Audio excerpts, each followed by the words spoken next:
Our panelists are absolutely wonderful scholars, and first will be Sue Grayzel at Utah State University. She's a historian of Britain and gender, total war and technologies of war. Her most recent book, which I believe is hot off the presses, is The Age of the Gas Masks, how British civilians face the terrors of total war. It connects histories of the First and Second World Wars, histories of combatants and civilians, and imperial and metropolitan spaces, and also histories of men and women. Next will be Erik Linstrum from University of Virginia. He's a historian of British Empire, war, technology, and society. He has a forthcoming book titled Age of Emergency, Living with Violence at the End of Empire.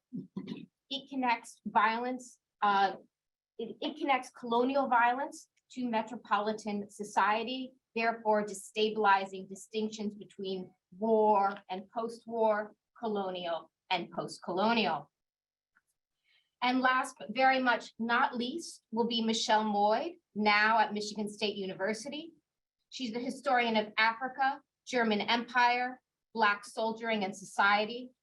Among her many publications is her book, Violent Intermediaries, African Soldiers, Conquest, and Everyday Colonialism in German East Africa. This is a marvelous book that I had the privilege of teaching a couple weeks ago, and it really brought my students what it was actually like to be a colonial soldier during the First World War, how a supposedly European war was an active presence in the lives of colonized subjects, and how they themselves were not just subjects, but were actors. And we thought a lot about themes of sources, archives, geographies, and colonial theaters of war, and all of that will be central to our panel today. I want to open with a sort of broad question about sort of where we are with the field right now, with the history of World War, which has become recentered on empires. Thinking a lot of Gerhardt and Manella's edited volume, and how has that happened, and what has been the effects of that sort of turn? I know that Sue Grayzel has talked about a Greater Britain, and wanting to think about that in regards to how is that different and yet also overlapping category with British Empire. Hey, well, it's really a pleasure to be here, and especially on this panel, because I'm someone who comes to this field with more questions than answers. And that phrase Greater Britain really came from being asked to write a review essay that was sort of thinking about the scholarship and realizing there actually isn't a history of Britain and the empire and the war. And so my first response is that there's just not enough, right? There's not enough incorporation of imperial spaces, colonial experiences into the way we talk about this war. That is still a project to be done, I would say, and we desperately need it, because I think the recentering, challenges the utility. I mean, someone asked, do we make the concept of the home front useless? And I'm like, well, maybe that's something we should be thinking about, right? What is the validity? Yeah. What is the continuity between all of the ways, if the really old-fashioned way in which empire is the laboratory for things that happen elsewhere, which I think is really problematic, but the fact that there are experiences of violence, there are experiences of using of technology, that you cannot separate this kind of distinctions, right? This is a full and complicated story, and it has different gradations, but to disconnect it and to continue to speak about the metropole and only certain spaces as where this war takes place just limits our understanding.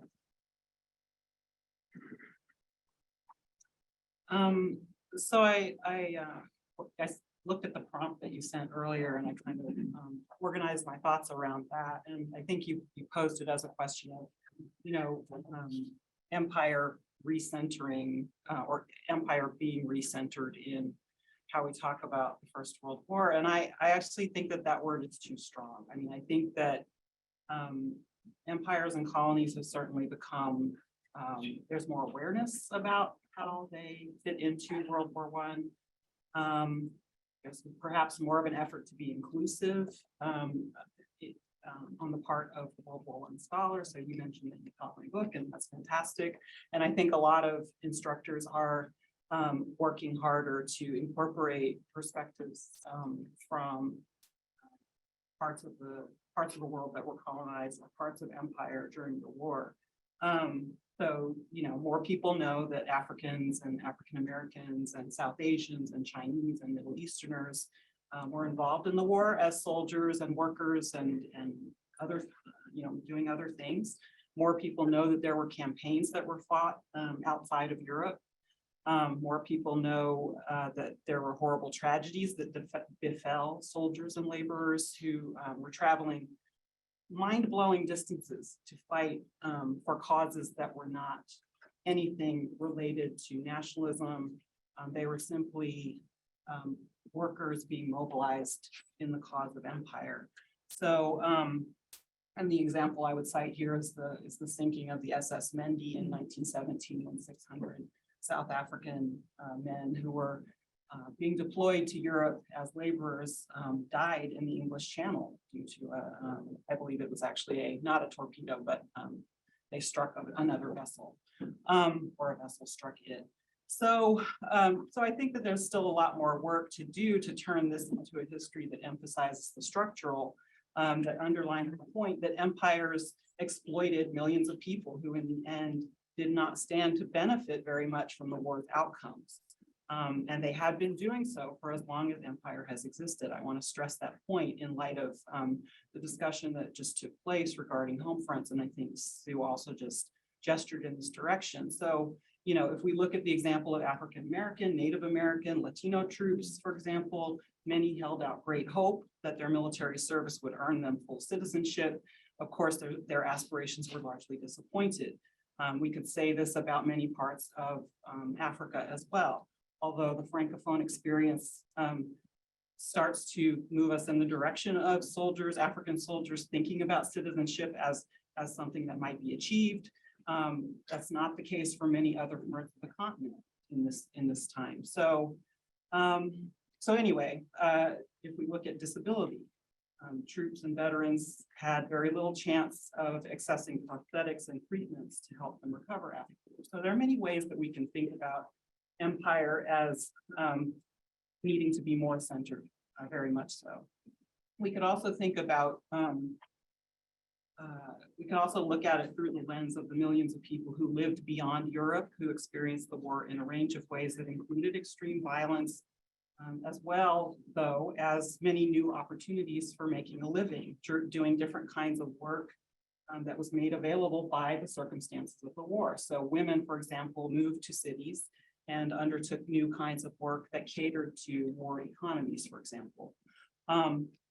So in a way, if we center the sideshows, to cite myself in an article that I wrote a few years ago, we come to see the war as a time when many people all over the world shared similar experiences, which then also makes it possible to analyze how the circumstances behind those experiences shaped their lives and the outcomes of the dilemmas, the many dilemmas they faced. Thanks. Right. So, you know, coming at this, like Sue, from a mostly British perspective, I guess one point I would make is that in some ways I think empire was central to the experience, or at least the sense of war, the propaganda image of the war at the time it was being fought. So images of sepoys and askari sort of, you know, marching in unison under the Union Jack was a big part of the way that war was marketed, for lack of a better word, in Britain at the time. I think there's a later sort of stage of forgetting, which is part of the historiographical moment that's happening now. But I think we should keep in mind that these ideas were very central. And if you look at sort of the printed propaganda from both world wars in Britain, you see this sense of, well, Britain by itself might not have all that many troops or resources, but if we add in the empire, we've got a really strong force. And of course, you know, that's not just propaganda. There's a large measure of truth to that. And I think it's also worth remembering that one of the lessons that other powers, and particularly fascist powers, will draw from the First World War is that empire provided a kind of crucial margin of victory, and that therefore we need our colonies too, or something like our colonial spaces too. So I think there is a longer sort of history here that we could talk about. I would say there's also a fairly long, I think, tradition in historiography of trying to link the world wars with decolonization. And there's at least, I think for a long time, been at least a vague sense that you don't get decolonization, you don't get the collapse of empires without the strains of mobilization during the world wars. And as I say, I think that's a fairly old idea. I do think a lot of the recent work, more recent work that's been done that's really exciting, is sort of looking at the mechanics of that in a more granular way. You know, I'm thinking particularly of work on political economy. I'm a big fan of Indivar Kamtekar's article, I think from 2001, around that time on the Indian state. And so, you know, what I like about that, and I think this harkens back to a point that Sue made, is sort of unpacking that idea of the British state mobilizing ideas of unity across classes, ideas of welfarism that are going to come out of the Second World War and be so crucial to state formation at home, work in a very different way in, say, the context of India, where, you know, things like rationing work very differently, things like taxation work very differently, and the social cleavages that open up as a result are very different than what's happening at home. So I think looking at the mechanics of mobilization, not just from the metropolitan perspective, but really in the colonial context itself are really exciting. I would also say some of the really exciting recent work, in my view, has to do with this question of how universal principles, ostensibly universal principles coming out of the war, are translated into colonial practice or not translated into colonial practice. And of course, this connects partly with what Annette was saying earlier about ideas of genocide, but to look at some of the recent work by Dirk Moses or Moyd van Dijk, for instance, on the Geneva Conventions, and how, you know, even in this alleged moment of post-war idealism in the late 1940s, very deliberate exceptions are being carved out for the way colonial war is being practiced, exceptions for the bombing of civilians, and things like that. Yeah, I mean, I can stop there, but I do think, you know, again, there's been an awareness of this connection between total war, the world wars, and empire for a while, but I think there are a lot of gaps to fill in. There's a lot of you know, sort of meat to put on those historiographical bones. Thank you all. That was really thought-provoking, and to see how that will really lead into lots of further discussion. One sort of thread that I saw, that especially in Sue and Michelle's comments, and also connecting to our previous panel, is on the concept of home front in colonial spaces related to the families and communities from which colonial combat and support troops are recruited, both in terms of resistance and also in terms of this, in terms of family connection and in terms of local economies. And so, is there a colonial home front? And also, like, where is it?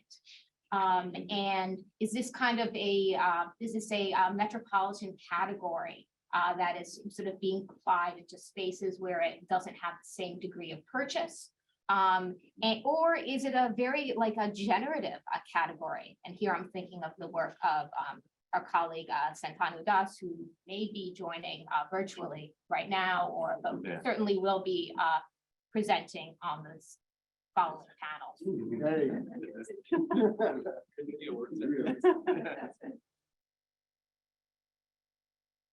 Well, I guess I can start.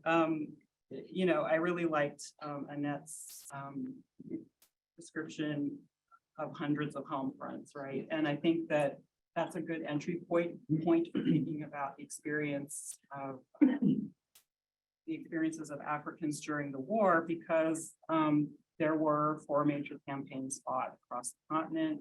And within those campaigns, hundreds of different peoples, different languages, different ways of making a living, et cetera, that were affected by the war in many different ways, in many different registers. So that's one way of thinking about it. And I want to emphasize again that part of that experience was occupation, but that occupation during the war was not new. Colonialism was occupation from the moment of its first inception, right? Like, colonialism was occupation, and in places like the place that I study, German East Africa, that occupation had gone on from 1890 and continued until the early 60s when Tanganyika became independent. So I think it's important, and this goes to the point about periodization that came up in the first panel. It's important to try to think from the perspective of Africans and the kinds of horrific experiences they had lived through over a very long period of time, of which World War I was an exacerbation. Now, what I will say too, though, about the use of the concept of the home front, again, in the work that I do, and in particular for East Africa, because that's the region that I know best, it was not unusual for women and children to accompany their male kin on campaigns. So this too is highly disruptive to the notion that the home front is somewhere else. The home front was where these men took their families on campaign with them. And so, and sources are rife with descriptions of, women being in proximity to combat and being part of these long columns that marched across these vast spaces. Not just the Germans, but also the British and all the other combatants that were fighting in the East African campaign. So I think that, one of the contributions that scholars who study other parts of the world besides Europe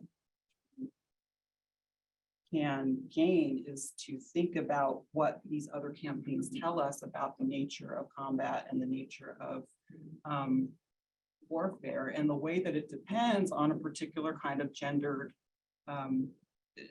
depends on gendered labor hierarchies and divisions of labor in ways that aren't necessarily reflected in the kinds of analyses that we see of World War I in Europe. What's up there? So I have many thoughts on this. I don't know how cohesive they are, but one of the things I think that this attention and sort of problematizing the whole category of home front does is recognize that there are really few, if any, circumstances in which war takes place in this space where there are men in arms, completely unconnected to a population at home. I mean, where is that place, right? So maybe the term we should probably is the front. Like, what is that space where there is no encounter with civilians, right? There is no civilian support. And they recognize that wars always take place where someone lives, right? And so if we're sort of saying that the home is like someplace separate, right, in sort of gender, and I would say also racialized category, then where is that separate space? And the sort of concept I find more useful is this sort of notion of militarization, right? There's a kind of militarization of daily life that is impinging on different populations in different areas in different ways, but it's pretty inescapable. Again, where's that space where people are not affected by this in the same way? Where's that pure space where we only have, men trained militarily in arms? And I think technology then broadens those spaces even further. Yeah, I mean, I'm not sure I have a great deal to add because it's sort of both terrific points. I guess I'll just say that, I do think the concept of home front is problematic in the colonial context for a number of reasons. I think we can say that the idea of home front and total war are quite closely linked, right? So there's this idea that there was once a capacity to wage wars that didn't affect home, whatever that is, and that distinction breaks down. The distinction between home and away breaks down. The distinction between civilians and soldiers breaks down. That's sort of where the idea of home front comes from in part. Clearly, that's not applicable to the colonial context for all kinds of reasons. One that Michelle posed is that there's not a clear distinction between war and peace in the colonial context, right? We have a state of violence, which is more or less unending and intensifies at different moments, but certainly you have quotidian violence, labor violence that's happening in all kinds of times, not to mention wars of conquest and occupation, and other things like that. So you can see an intensification during the world wars, but obviously there's a much longer history. It's a lot of continuity is as well as rupture. There's also the fact that for the metropolitan home fronts, if that's even the right term to use here, you have a very different experience with colonial war than you do with wars that are being fought in Europe, or those campaigns that are being fought in Europe. So obviously this whole sort of Victorian concept, in some ways a myth of small wars or little wars, is very different. It's the diametric opposite of the idea of a total war, right? The idea is that Britain and France can wage wars in places like Africa, and life can go on at home almost totally without any consequence at all. And obviously there's a grain of truth to that, right? If we look at the resources that are required in some of these colonial wars as opposed to the world wars, obviously it's a very different picture. But this is also a myth, right? This is also an idea that's trying to keep the consequences of these wars very deliberately, ideologically at bay, despite all of the interconnections that exist. Of course, we also have the fact that a war that might not be total in Britain or France could have quite totalizing consequences for societies in Africa or South Asia or elsewhere. So those are some of the areas I think where the concept of total war breaks down in the colonial context, and therefore the idea of home front breaks down. I think it's also the case that a lot of violence that happens in the colonial context during the world wars and also not during the world wars is not necessarily state-centered or state-driven. It moves around the state, right? And you can think about planters and capitalists of various kinds who are sort of crucial for the perpetuation of violence. So that's another way in which that model breaks down. Yeah, I think I'll stop there, but I think we've put all the ways in which this can be a problematic concept, even though I think at the same time it's very, well, it can be generative in some ways. Yes, I mean, speaking of generative and yet problematic concept, Erik, you brought up another one, which is total war, and it's a relationship, or not really, it's placed in opposition to the concept of small wars or colonial war, or war, all the kinds of wars that don't fully get called war but always have some kind of modifier to diminish them, versus the sort of totalizing concept of total war. Is total war simply a Eurocentric concept? Does it have explanatory value in other contexts? And I mean, Annette mentioned how occupied territories as laboratories, but in a very, very sophisticated way, not in the way sort of colonies are sort of often have been sometimes determined as laboratories of modernity. But I'm wondering, the sort of place of both total war in opposition, the way Erik did, to colonial war, but also, Michelle mentioned that colonialism is and was occupation, and in some ways that is sort of a constant form of total war. And so, how does this concept work when we talk about imperial spaces? Does it break down, or does it in some ways have potentially more force? You want to begin, Erik? Okay, sure. If I must. So yeah, I mean, I do think, as I've maybe hinted, that the total war is a Eurocentric concept. I think it really does refer to the idea that the wars of the 20th century, threaten European territory. European nation states require a kind of mobilization throughout those territories in a way that wasn't the case before, which is problematic even in the European context. But I think that idea really breaks down in the colonial context, where there's never been any, I think, idea of a kind of territorial sphere that's untouched by mobilization or militarization, to use Sue's term from earlier. So I do think that's problematic. Nonetheless, I think there are connections between total war and colonial violence. And so I think that's worth thinking about. I do think there are feedback loops. Clearly, technology is an important one. So we can think about the way poison gas, weaponized gas of various kinds moves between the colonies and the metropoles, or between Europe is perhaps a better way to put it. We could think about aerial bombing and how that sort of circulates between these places. So I've used the phrase entwined escalation. There might be nicer ways of putting this, but I think there is a kind of feedback loop. And I think, we've seen various kinds of arguments which try to say, no, these things started in Europe and then moved to the colonies, or the colonies are the laboratory and they move back. I'm more interested in thinking about a kind of constant process of escalation and movements, rather than trying to pick one point of origin, because I think these things do inspire each other. Ideas of social Darwinism are sort of moving back and forth between these different places and zones, and are, I think, legitimizing violence in different ways. So yeah, I think we could talk more about examples. That's sort of the big picture schematic that I would put.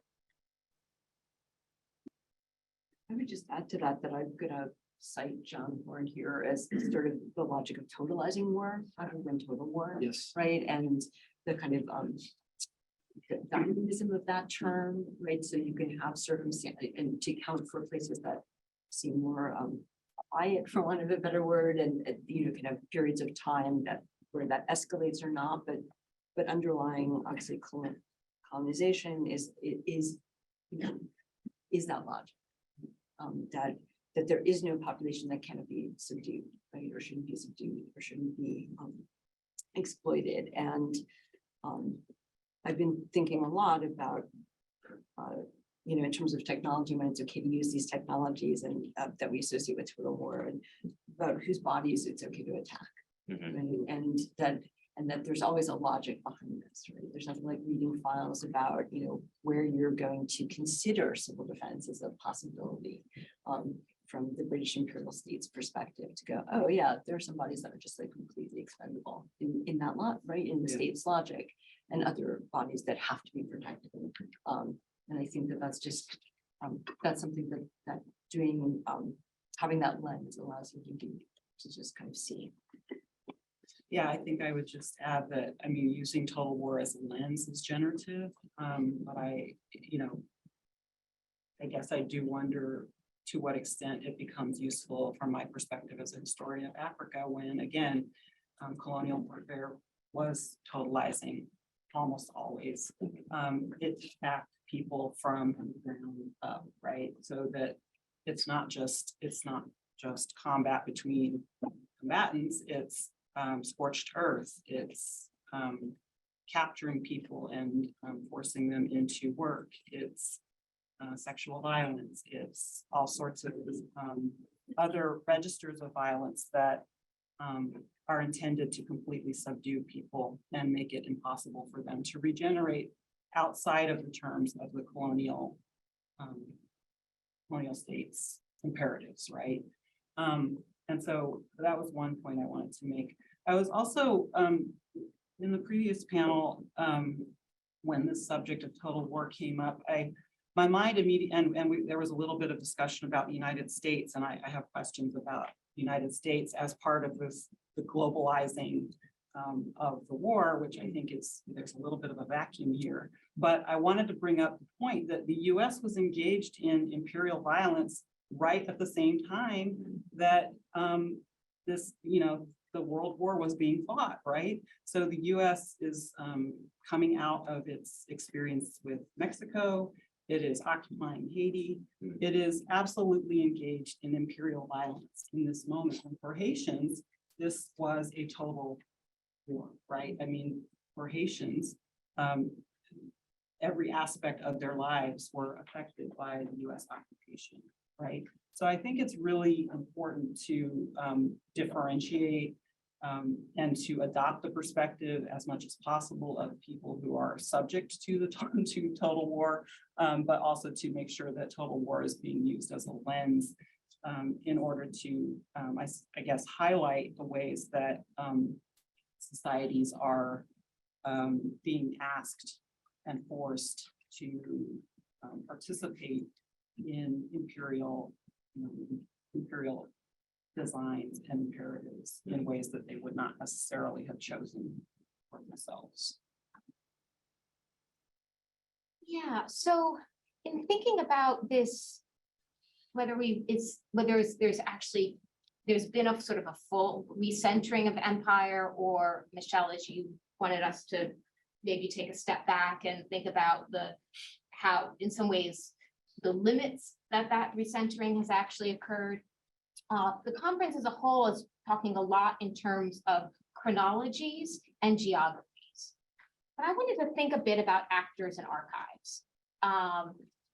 As part of that shift, as well as the limitations of that shift, and considering both world wars as wars between empires that take place in imperial spaces, that have large populations of colonial soldiers, how can we write those histories and what kinds of sources can we use, whether it's reading sort of state archives against the grain, using the sources of colonial soldiers, and while being challenged by limits, turning to other modes. All of you have done that to varying degrees in your work, and it would be, I think, excellent to hear some of that. I'll start.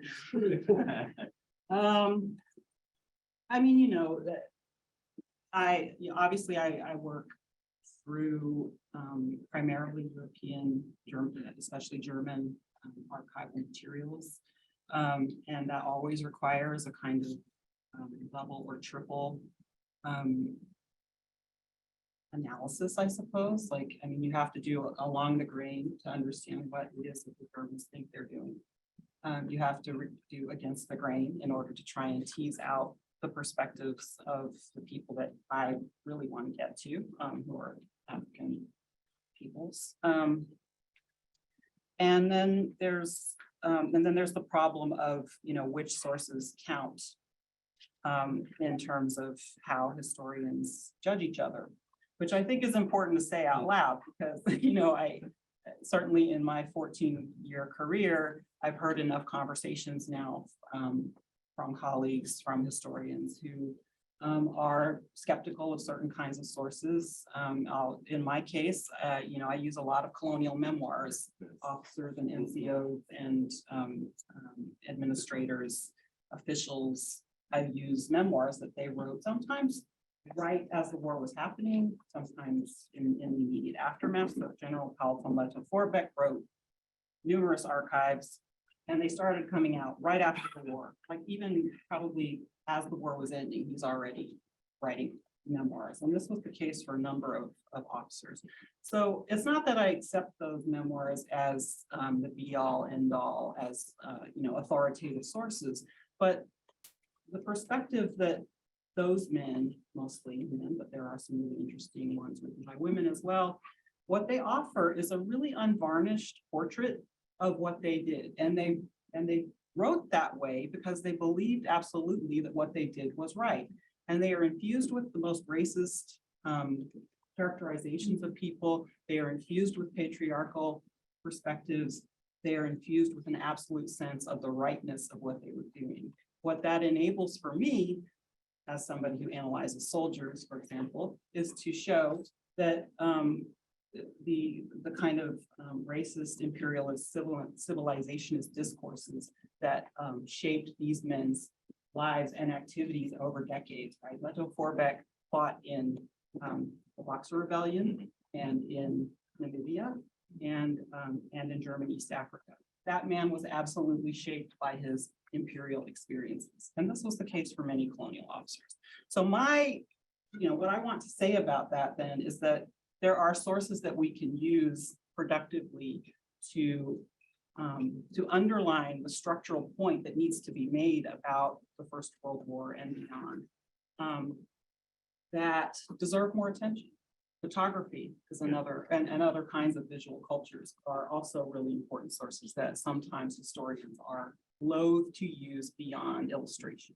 So, so I'll stop there, but I think, those are the kinds of modes that I work in order to try and access perspectives on African soldiers. And I should say too that, of course, there have been really impressive bodies of work done on oral histories of African soldiers. By the time I started studying German East Africa, the veterans of World War I were dead. But Joe Lunn, Tim Parsons, so many other people have done these really amazing oral histories of World War I veterans, and those sources remain to be used and interpreted in much more wide-ranging ways than so far has been done. Just to interject, we all need to speak a bit louder so that Zoom can, so those in the back and also on Zoom can pick us up. I just want to jump in as someone who's spent a decade looking at material culture and thinking about the possibilities and learning from anthropologists and tracing an object or centering an object as a way to get at histories that may not emerge in other spaces, including, you know, where the components of this object, in this case, the gas mask, where it come from. What happens when you lose control of colonial territories that are producing the rubber that you need to create this object, right? There's this complicated way that opens up different kinds of possibilities, right? Reading that against what the government, lots of times thinking about the government thinks they're doing with the object, but then how individuals have very different responses to it, right? They can set them on fire because they're protesting what the government is doing, as they do in Belfast. So it just opens up a range of possibilities. So I'm becoming I know just far from an expert, but someone who certainly is a proponent and trying to encourage my students to think about the objects that we encounter, textually, visually, and then just materially, just like picking them up, right? And thinking about the circulation of that, right? That's one way in which you can connect lots of different spaces.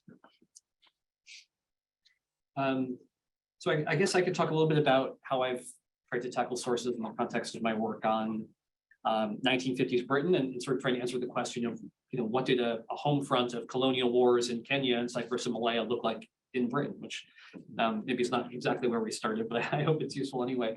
You know, to also ask the question of, you know, what did people in Britain know about colonial violence, right? How much and how did they know about the use of torture and aerial bombing, collective punishments, and other techniques like that? And I realized fairly early on that, I'm not sure if this is the most original observation, but getting beyond state archives was really useful for this reason, because if you dwell too much on state archives, I think you get a distorted picture that's centered on ideas of censorship and information control and propaganda, all of which I think are an important part of the story, but they're by no means the whole story, and I think they're not even the central part of the story. So one early move that I found really productive was to go into the archives of media institutions and journalists, and in particular to maybe look at the gap between what journalists knew and observed and wrote about in their notebooks and wrote to their editors back home, and then the difference between that and what actually ended up getting published or put into newsreels or put on television screens. So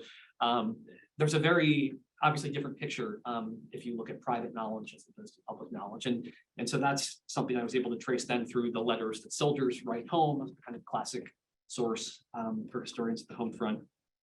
What missionaries are writing to their supporters back home, to church hierarchies back home, and things of that nature. Of course, looking at media representations, again, not just state representations and newsreels and things like that, but also you know, plays in the West End or in smaller theaters. And to a surprising degree, I found in the 1950s, television plays.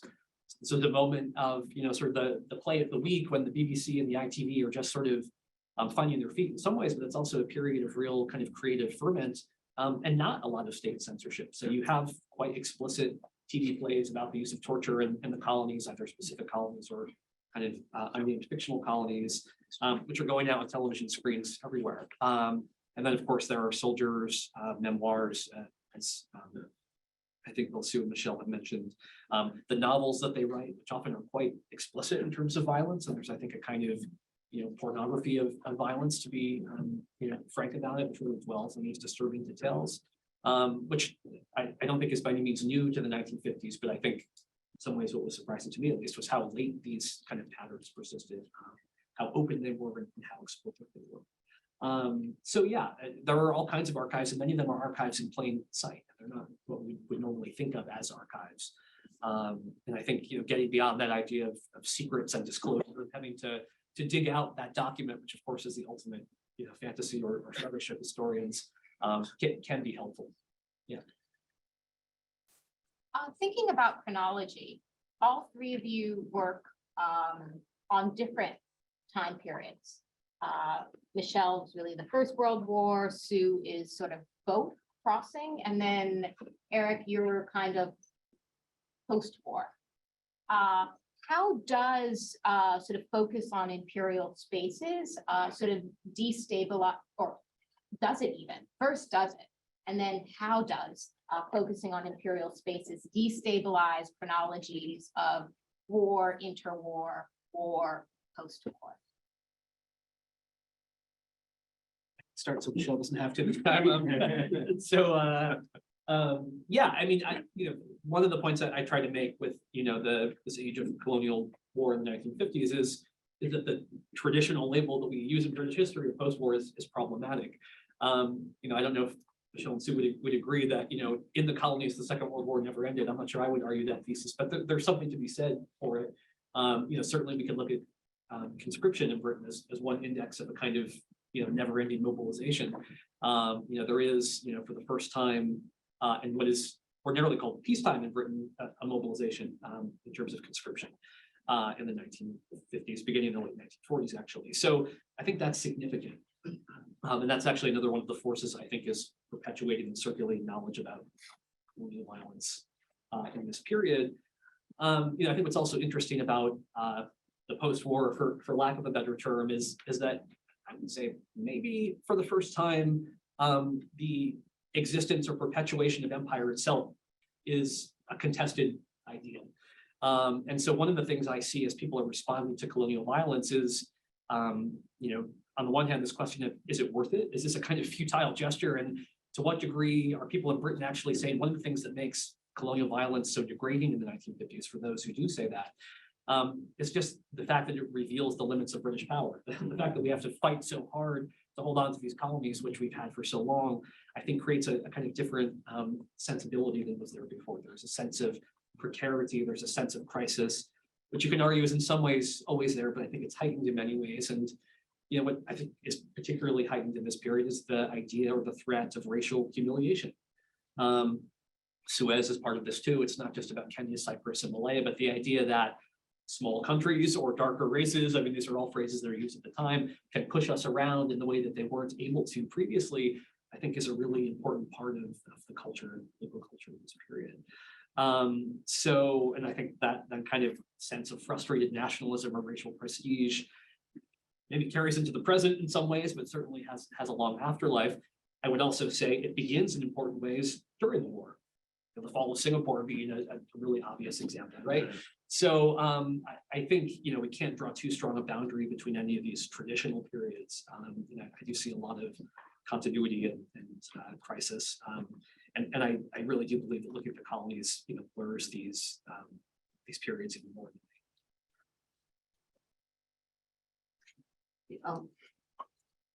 I'll jump in just to say that I think these are some of the most productive questions to raise as an educator.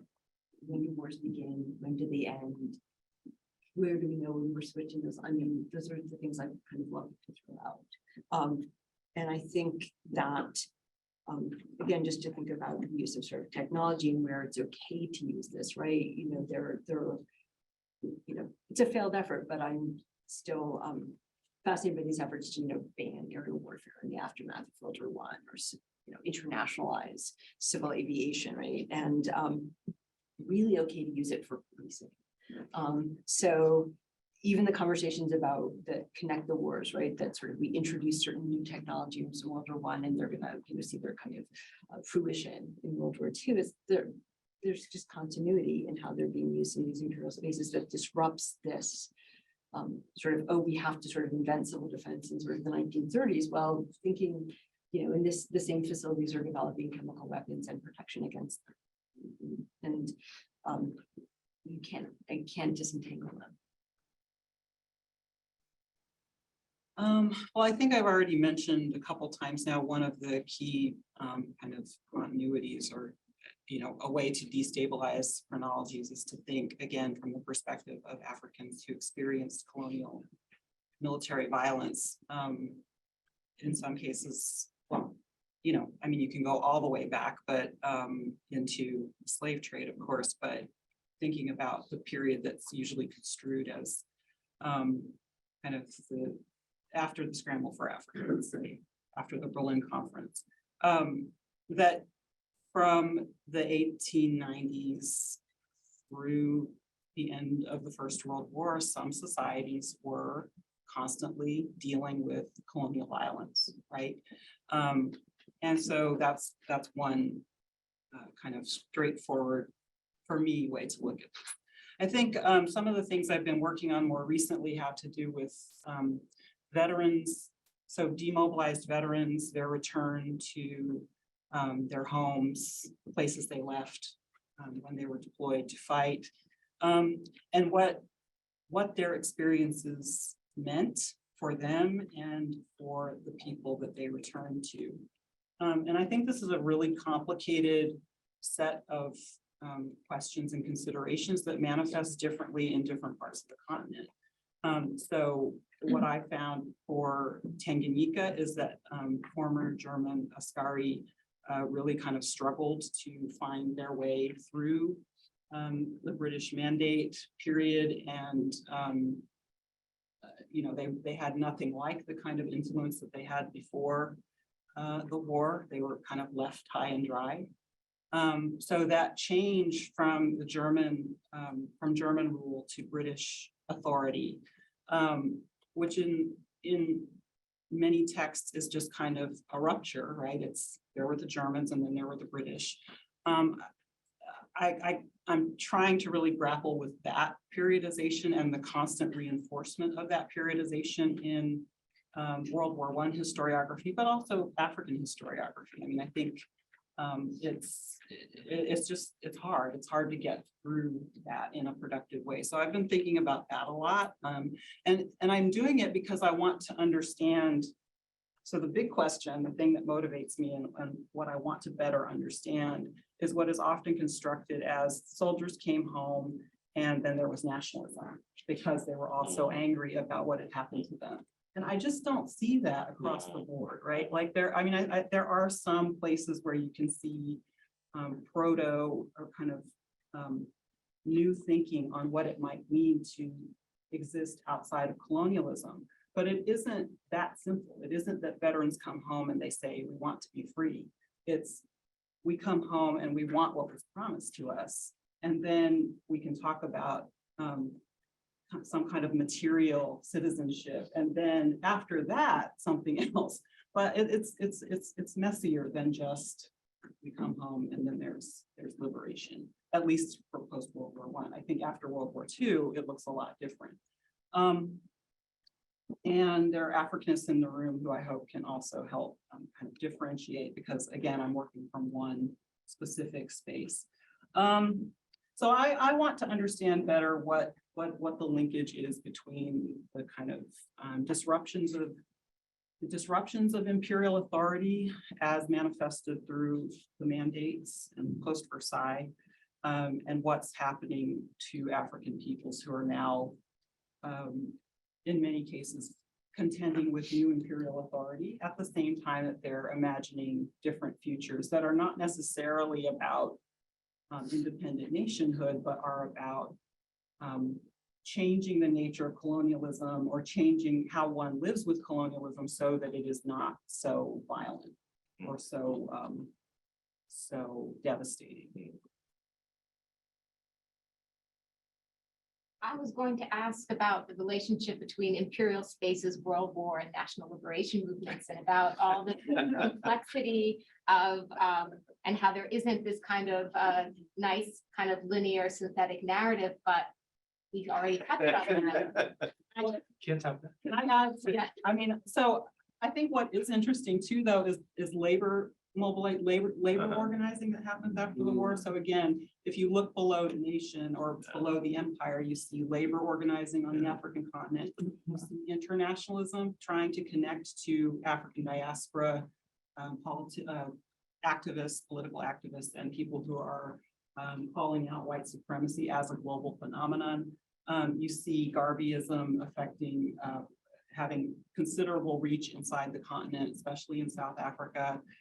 You see, the intensification in many cases of missionary activity, which then provides Western style formal education for many more African peoples who then become the first nationalist elites, some of whom are born in the mid-1920s. So Kenneth Kaunda, who else? All of these men who became the first generation of independent, the first generation of nationalists in the form that are recognizable were born in this moment. So at the same time that there's this generation of young men who are born or were too young to fight in World War I, who then later become who are the most kind of zealous Nazis. You have men who were born in the 1920s in Africa who later became leaders of independence movements. So I don't want to equate those, but I'm saying these generational kinds of moments are really important to pay attention to as well. Sorry. No, that's really, and thinking about how these generational moments get kind of read backwards and forwards sometimes simultaneously. I want to just bring forward a little bit the work of Lydia Kakaki, who is doing some very interesting work on the memorializing both the First and Second World Wars in Northeast India. Particularly, he has talked about the funeral of Lal Denga, who is the leader of first an independent Mizoram in Northeast India, and then becomes the chief minister of the Indian state of Mizoram when Mizoram becomes an Indian state. But he was a military laborer during the Second World War. And because military laborers were often recruited from tribal communities in India. And when he died in 1990 and was buried, he couldn't be buried as a nationalist leader, and he couldn't be buried as a chief minister, because both those identities would have angered important constituencies. So instead, in 1990, he was buried as a military laborer, as a veteran, because that was an identity that was safest at that particular moment in that particular place. I'm now going to open a conversation up to the audience, both physical and virtual.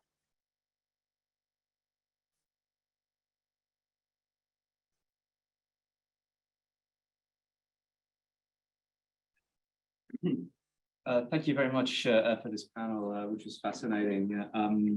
Michelle, I was really struck by your point about the subaltern experience in armies during the wars and their belief that this might be access to citizenship at a putative later stage. And of course, you're working on this. That there's some work by Donald Hassett, isn't there? But to my knowledge, there isn't a sort of big comprehensive project that's looked at this question, and perhaps that needs to be. And then I guess my question is, well, we might think beyond this towards, I'm sort of trying to formulate this question in my head as I go. We might look at post-colonial and decolonized societies and look at how they deal with imperial legacies rather than imperial memories, which is something where, you know, in newly independent states can tell their own narratives, can tell their own stories, can empower themselves. Legacies are the things that they get whether they like it or not. And that includes, I think, Michelle, again, the point you were making about people who had fought in the imperial armies or had been part of the imperial bureaucracies and were now in these new states. So I'm thinking about the region that I would work on, Central and Eastern Europe, but also the country that I live in, Ireland, which is a decolonized state after the First World War. But inherits a lot of legacies and a lot of baggage from the British Empire, including many men, of course, who fought in the British Empire, but also very many fragments of institutions. So maybe that's part of the work that needs to go to understand the legacy of empire. In the back. Brian, Ph.D. I remember you mentioning that there's like a generational effect of the World War I wars. And my question is, do you think that the legacy of these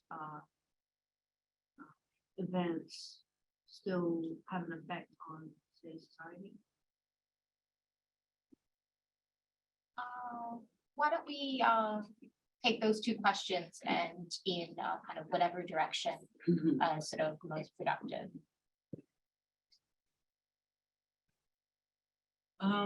Well, I can start on the second question. You know, memory cultures around World War I are quite different across the African continent. So there's, for example, I think there's been a much more active and consistent kind of memory project in the Francophone West African, former Francophone West African colonies, where, because there were so many tirailleurs who thought about citizenship and were very vocal about the possibility of moving France to do the right thing. There's, I think, a much longer record and stronger center of gravity around that persists to the present. I think it's not the same in German East Africa, for example, and part of it is that rupture that what I described as a rupture in the historiography, which I think is only a rupture if you're looking at it not from the perspective of the soldiers and those around them. But Tanzania, during the centenary, so 2014 to 2018, kind of that moment, there was more of an effort, I think, and more projects that called attention to that experience. But I don't perceive that it's had a lasting effect, and I don't perceive necessarily that it's filtered out to wider Tanzanian society. I could be wrong. I think it's very different, and I think it has to do with how post-war politics in the different parts of the African continent manifested in terms of their relationship to, in part, veterans, but also labor organizers and others who tied their experiences to a kind of quest for changing colonialism at first, but then after World War II, getting rid of colonialism. And I think that all of those contingencies make for different experiences, if that makes sense. I can comment a little bit, I guess, on memory and legacies of the colonial conflicts, the wars of decolonization, for lack of a better term, which I think, are even more sort of tenuous and precarious and problematic than the memory of the world wars, for various reasons. Clearly, ethnic division is a big, part of the story. The fact that the Mau Mau or Kikuyu movement, it was one reason that memory is so problematic and divisive in Kenya. Very similar story in Malaysia, with the communist insurgency that's predominantly, I think, Chinese. So that's one reason why what we might want to see as wars of liberation are not remembered in that way, and in fact are, seen as quite subversive memories potentially, and therefore not cultivated by the state and don't have that kind of unifying effect. What you do have, I think, are legacies, to go back to that point. And so, I'm sure many of you are familiar with, and there's a lot of work still being done on particularly this kind of legal and juridical legacies of emergency regulations, which allowed for the suspension of habeas corpus and other civil liberties, which in some cases were not only not repealed when the British left and these became independent states, but simply remained on the books and were continually enforced in places like Malaysia, for instance, or Zambia, I believe, to name just a few examples. So there are the Palestinian territories would be another example where we have emergency regulations going back to the 1920s and 1930s. So there are real continuities in the statute books there, which kind of link, I think, these periods of colonial conflict with post-colonial times. I just wanted to add one thing, the question about generation, and I think we tend to think about generations in this very male ways, right? And I think about literal generation, and I think about the women who came of age in the First World War, who were then mobilized, or the women who were mothers, lived through the experience of the First World War, were mothers of those who participated in the Second World War. We don't know enough about them in the States with lots of documentation. We know almost nothing, I would say, in imperial spaces. huge lack in our understanding of these wars and about intergenerational trauma, what it's like to be the women, and they're largely women, and they're often daughters who are caring for injured family members who come home and live out their lives. I just feel like, there's a silence in both the records and in the history of this that I think needs to be written. I can come back on that briefly, just because it reminds me of our conversation about archives, which is to say, one experience I had doing research for my book was finding it very hard to get my hands on letters from soldiers in places like Kenya, for instance, because of the sensitivities around it now. And so I had many conversations with sons and daughters of people who fought there, who were very reluctant, in many cases ultimately decided not to give me access to letters because I think they were concerned about that sort of portrayal. So what I might make of those stories and those letters that came from conflict zones. So I think, along with generations, there's the idea of secrets and family secrets, and in some cases, secrets and silences being imposed generationally, which didn't exist at the time.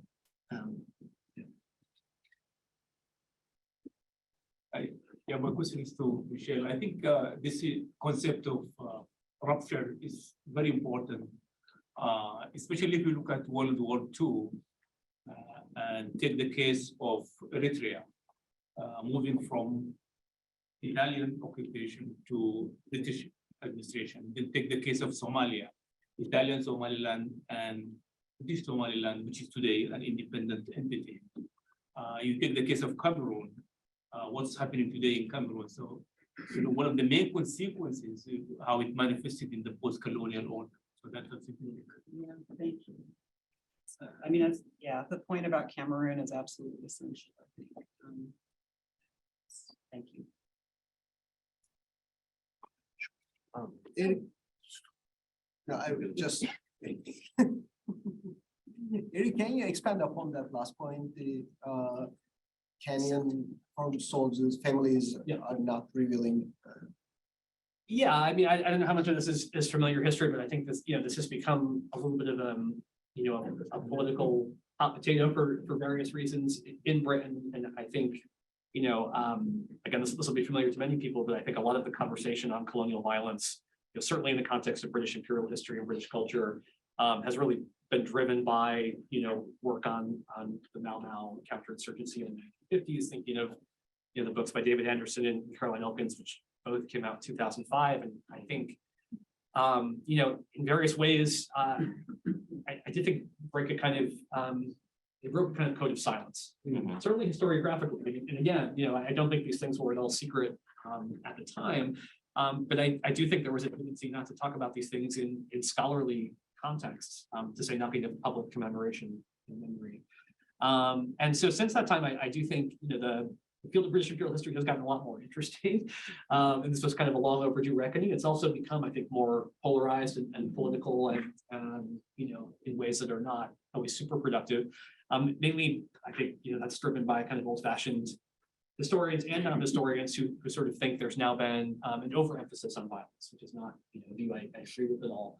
But of course, there's also been a process of juridification that's taken place. So, there was famously a lawsuit that sort of came out of those books, which was brought by survivors of the Mau Mau counterinsurgency against the British state, which resulted in a settlement, probably a pretty paltry settlement, all things considered, for those relatively few people who were still alive. That case was concluded in 2012, and then other lawsuits were brought by survivors of the Cyprus counterinsurgency, among other conflicts. So my sense is that, because of sort of more intense media coverage around these things, because of the threat of legal action, I think, among other things, people have become a little more cautious about that. And I think, frankly, there's just a kind of sensitivity now that, maybe left-wing American historians in particular are going to make the British look like, baddies. They, what can I say? I think that's, there's a kind of British exceptionalism and nationalism, and this is something that is true of all national cultures in varying degrees. So I don't need to single out the British. It's just the area that I work on. There's a little bit of reluctance to just have these things come to light. There may be an interesting discussion we can have about the difference with France, where I think many of the things I've just said are also true, but also in many ways, these debates have gone on much longer and have been happening, I think, in the open and have been politicized for decades in a way that they weren't really in Britain. It's kind of a deferred process, I think, in Britain in many ways. So that goes some way toward answering your question. That's fascinating. Yeah. I think we have a intervention from Santana Dots. Want to ask you, can you hear us, Santanu? You want to unmute yourself and Oh, yes, I can. It's not that I just typed out my question, so it's already there. please feel free to ask questions. Okay, firstly, it was a fantastic panel. So thank you. My question is for Michelle, because many of her observations completely resonate with mine in the context of South Asia. And I was very much kind of taken with a point of this everyday violence, and that many of these military actors were already subjected to everyday violence for a long time. And in that context, I wonder, would you, in that sense, in what ways would you distinguish kind of violence from war, if at all you'd make a distinction between the two? And isn't colonialism a form of everyday war? And often many of the soldiers sometimes get respite during the war because there are less coercion on them for local purposes. Thank you. Are we collecting or should I? So maybe we could start. Thanks, Shantanu. Good to see you. And yeah, this is a really hard one. I mean, in my mind and in the way that I kind of tend to think about this problem analytically, I do think that there are ways to think about the colonial presence and occupation as a constant state of war. Because so between colonial governments and settlers and missionaries and all of the people who are present and trying to force their civilizing and economic and political goals. They are engaged in a project of trying to either cut off or reshape African practices, ways of making a living, spirituality, in ways that are, Annette talked about cultural genocide. I mean, I really think that this is an important lens.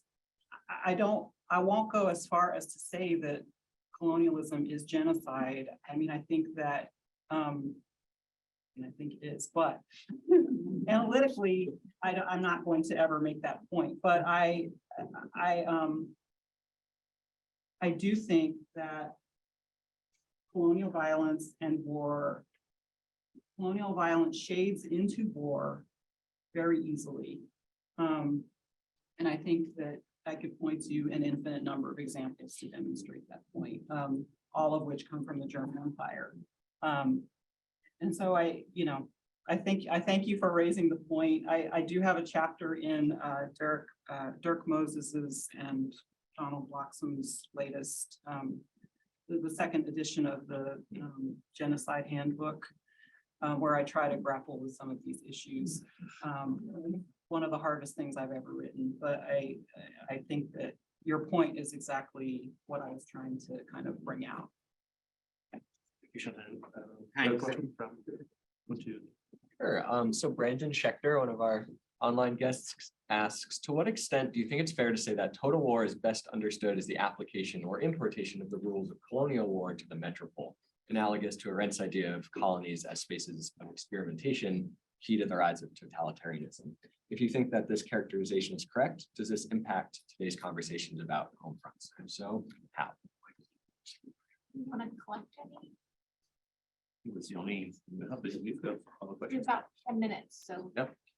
Are there more questions in the back? I had a question that is somewhat similar to the question about sort of everyday violence that was just raised. Because world wars are these moments of spectacular violence. And we know, as we've been discussing, that that colonialism also rested on everyday violence and many forms of everyday violence. But my question is, do moments of spectacular violence, like for example, world wars, do they change patterns of everyday violence in colonial contexts? Do they change who violence workers are? Do they change sort of the ways in which this is exerted and so on? Is that something that any of you encountered? One more question? Thank you really for a very stimulating panel. You did it better, I think, take this off. I'm curious about another form of violence that's gotten a lot of attention, which is either colonial law, legal violence, the way in which law works to authorize violence and yet mask it in some way. And then I'm struck also by, I think comparative work is so rich, but how do we do comparisons of colonialism without ranking? And I feel like in the French case, citizenship is absolutely critical. From the Anglo-American perspective, think of someone like Du Bois. How can you have citizens, Black representatives. Then when I think about what's going on in West Africa, there's a perception that the elites have joined the French, bought into the French promises, a citizenship eternally deferred.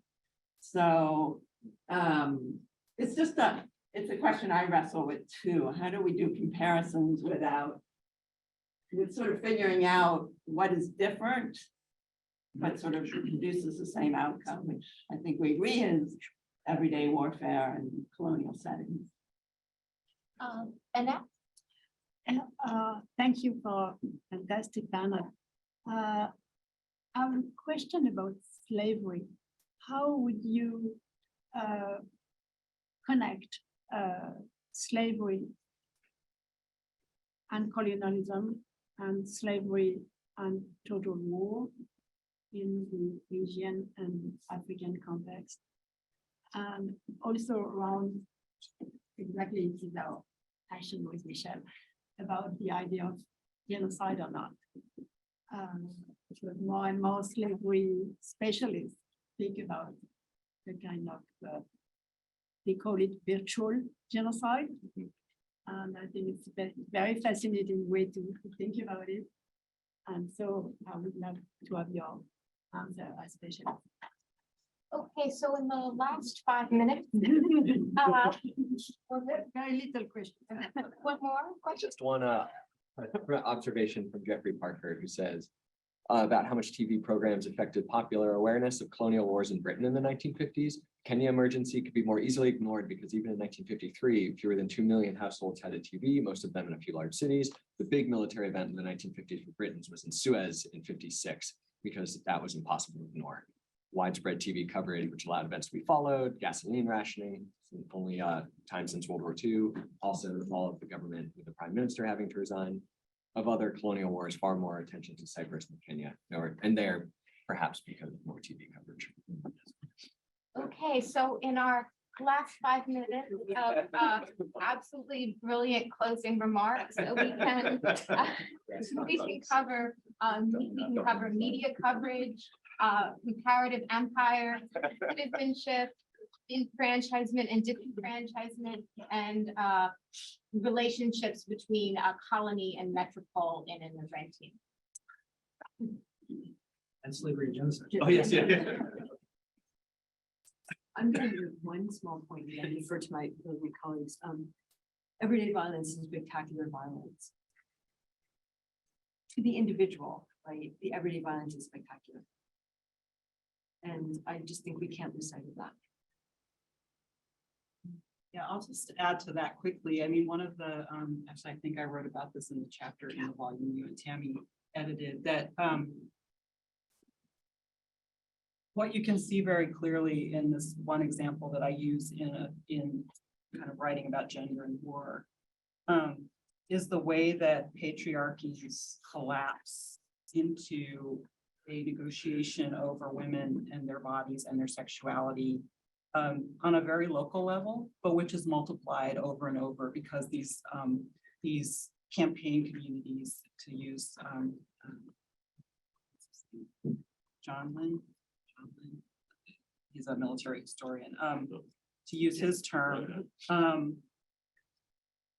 that these armies that are marching across these vast territories are, living off the land, taking everything they can find, including women, who are then being traded or, passed between fathers and male kin who see their fates tied up with what the army decides to do. And so there, that to me is both everyday violence and spectacular violence that manifests on women's bodies, on women, on the reproductive future of these communities, right?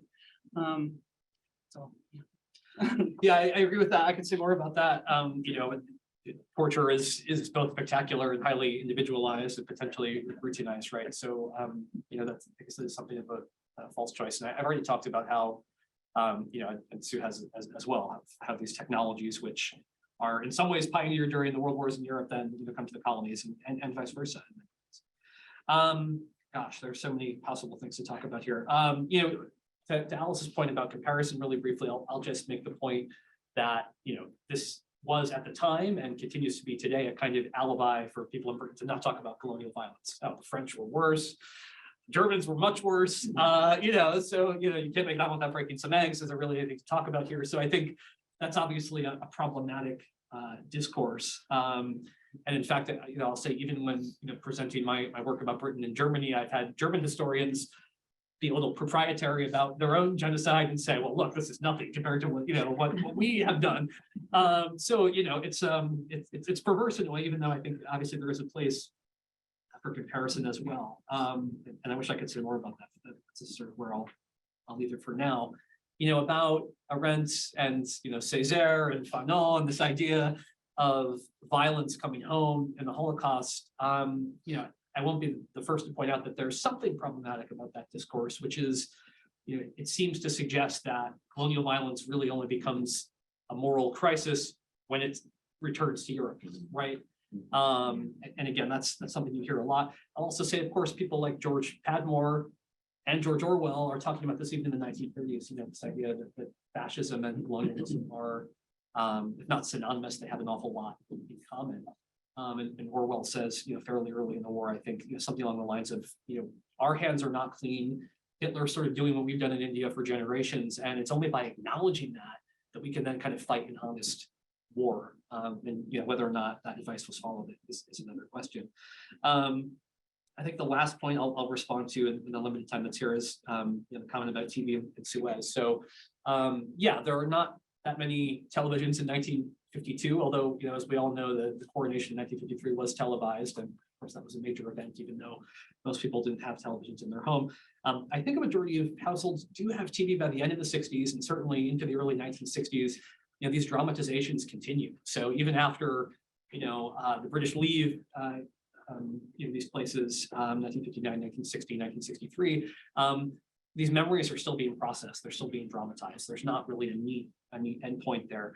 The comparison with Suez is, well, I'll just briefly add before I move on there that of course there are other media such as newsreels where people are also seeing visual representations, to say nothing of the print representations.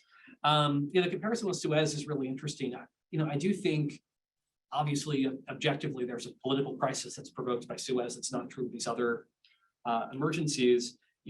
Why is that the case? I think most obviously it's because Egypt is, nominally, legally a sovereign state. And so when the British, with the French and the Israelis invade, that causes a kind of legal and geopolitical crisis in a way that simply isn't the case for places like Kenya and Malaysia that are still, Malaya rather, which are still, legally and officially internal to the British Empire. So there's a very different set of legal questions, diplomatic questions, which are invoked in the case of Suez, which aren't relevant to these other places. One of the points I try to make in the book about Kenya, Cyprus, and Malaya is that, although these didn't explode into crises on the sort of geopolitical scale of Suez, the fact that they didn't require some explanation, right? And that we have to look at sort of the rationales, the cultural scripts, the ideologies, which helps to keep a sense of crisis at bay, to try to normalize what to a lot of people instinctively was not normal. These kind of, endless or seemingly endless wars that use torture and other kind of morally unsavory methods. So that, I think the comparison with Suez can't be the end of the conversation. It can only really be the beginning of the conversation. Okay, well, please join me in thanking our panelists for